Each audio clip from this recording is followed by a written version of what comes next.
Hello, Kareen Erbe here with Broken Ground, and today I want to talk to you about my favorite permaculture definition. So they do say in permaculture that for as many permaculture practitioners as there are out there, there are that many definitions, and that is pretty much true. But this is my favorite definition because I feel like it encompasses the spirit of permaculture and just the whole idea and philosophy behind it. And that definition is the art of designing beneficial relationships. And we can think about both beneficial relationships between plants, beneficial relationships between people, between animals, or beneficial relationships between plants, people, and animals. And so if you look here in my kitchen garden, I've created a lot of different beneficial relationships, right? So we have the purple coneflower over here, which attract pollinators to the garden and then support the annual vegetable garden.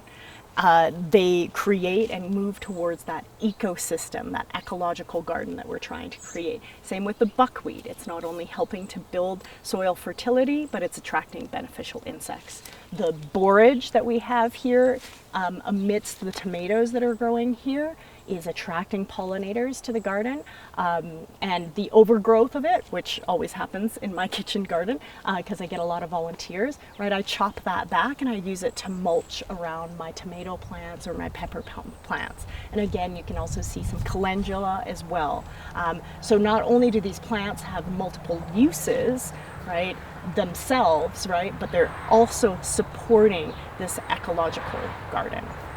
Same can be said with the pond.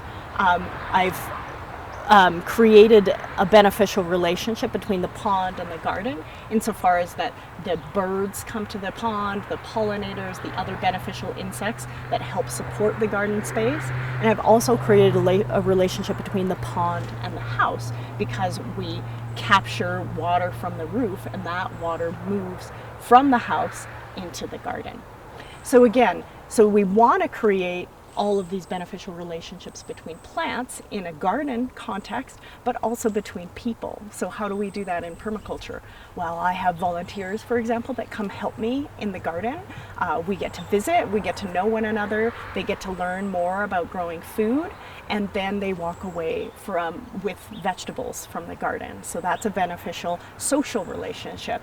Or my friends who are herbalists come and harvest a bunch of medicinal plants from the garden. We get to visit while they're here, and then they'll come back and gift me some salve or a tincture or some elderberry syrup. And so those are really beneficial social relationships. So in your site designs, always think about how many relationships you can create in a system. And also remember in permaculture, it's not the amount and the quantity of elements or plants in a system that make it resilient, it's the relationships between them.